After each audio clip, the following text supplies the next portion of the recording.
Volto à tribuna para tecer alguns comentários sobre a conjuntura econômica do país, cujos números recentes demonstram de forma inequívoca a condução errática adotada pela equipe econômica do governo da presidenta Dilma.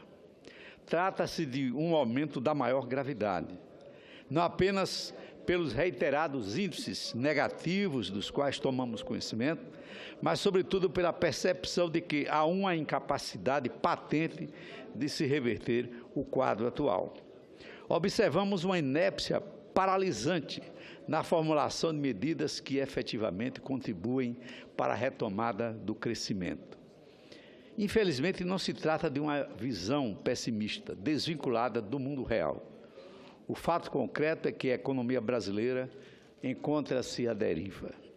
Isso dito por fontes distintas. Vejamos, os principais atores econômicos apostam em uma queda significativa do PIB em 2016. A Organização para a Cooperação e Desenvolvimento Econômico, por exemplo, OCDE, já aposta em uma queda de 4% do PIB, enquanto o FMI aposta em uma queda de 3,5%, previsão esta que se aproxima da maior parte dos analistas brasileiros. A realidade pode nos mostrar ser ainda mais cruel do que as projeções até agora apresentadas. Basta lembrar que no mesmo período do ano passado, esses mesmos atores apostaram em um PIB de menos 0,4% para 2015. A produção brasileira, no entanto, caiu 4,08%, segundo dados preliminares divulgados pelo Banco Central. Importante destacar que os analistas mais pessimistas apostam em um resultado pior do que uma queda de 4,5% no PIB de 2016 e até de 1,5% em 2017. O que nos causa mais perplexidade é que as expectativas do mercado, tão fundamentais para o ânimo e ambiente econômicos de qualquer país, são continuamente redimensionadas para baixo. Senhora Presidenta, ressaltamos que esses números não se encerram em si mesmos. Há, por óbvio, uma correspondência direta entre esses nefastos dados e o dia a dia do povo brasileiro, daquele trabalhador que conta apenas com o seu parco salário para sustentar a sua família. Isso significa, no mundo real, que a população vai ficando mais pobre, que milhares de brasileiros perdem o emprego e passam a viver uma vida pior. Infelizmente, as análises já apontam que o desemprego passará de 10% ainda este ano.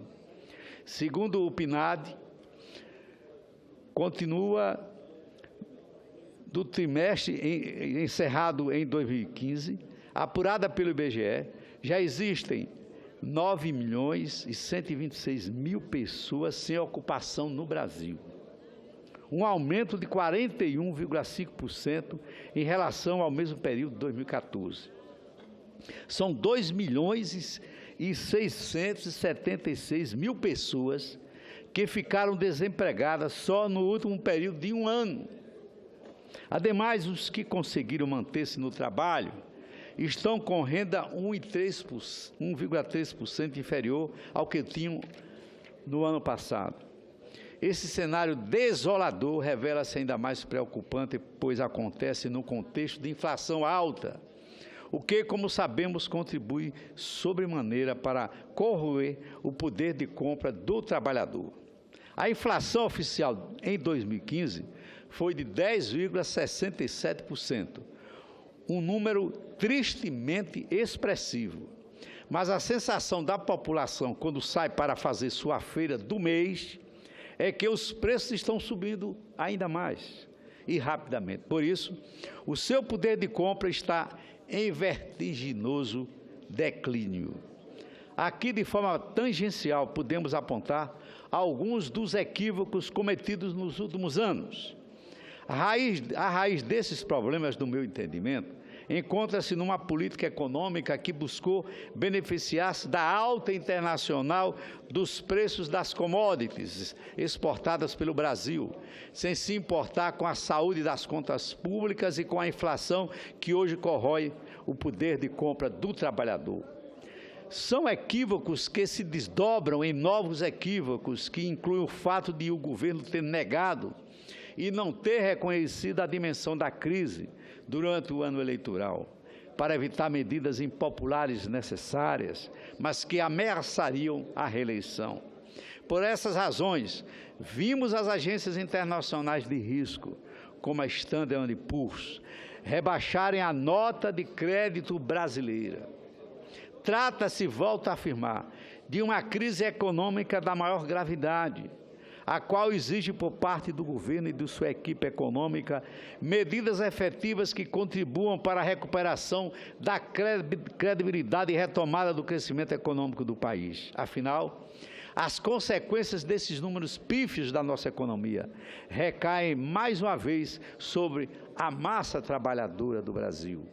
Não é exatamente o que vimos na última sexta-feira com as medidas econômicas anunciadas pelo ministro Nelson Barbosa, as quais demonstram ser insuficientes no que tange à redução do déficit público.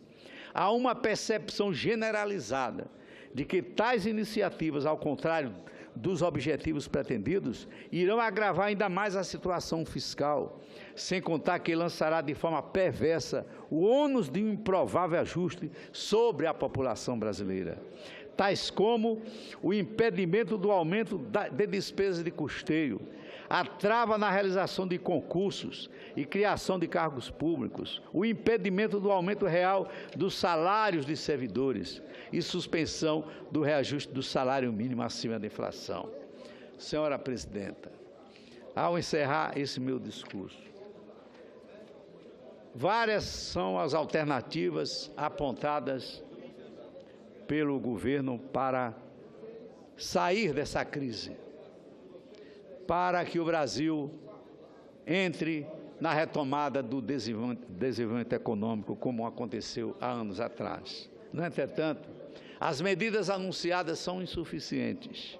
E, politicamente falando, acho que, neste momento, a crise é tão grave, a crise ética, a crise política, a crise econômica, que exige das lideranças nacionais, dos três poderes, do poder legislativo, do poder judiciário e do poder executivo, um entendimento para que haja um grande acordo para uma saída política, inclusive com a introdução de um novo regime.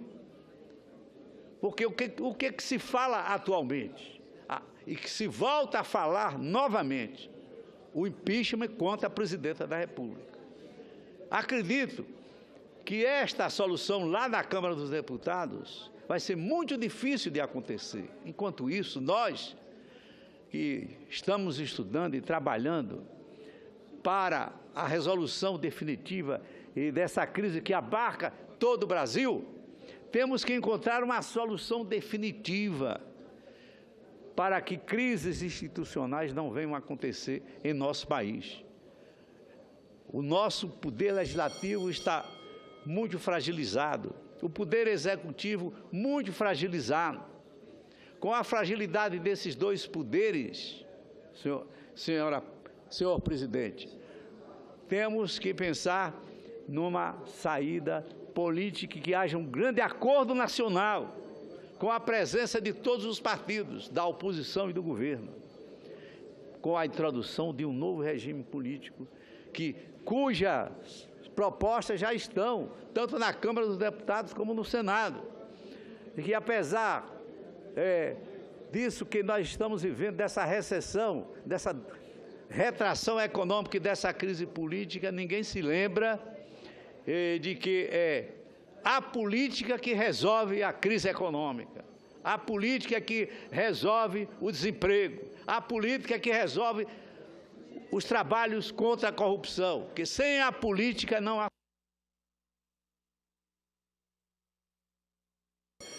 A democracia exige, então, senhor presidente, de todos nós, uma ação efetiva para que saiamos deste buraco e entremos na retomada do desenvolvimento econômico e na paz política para o nosso país.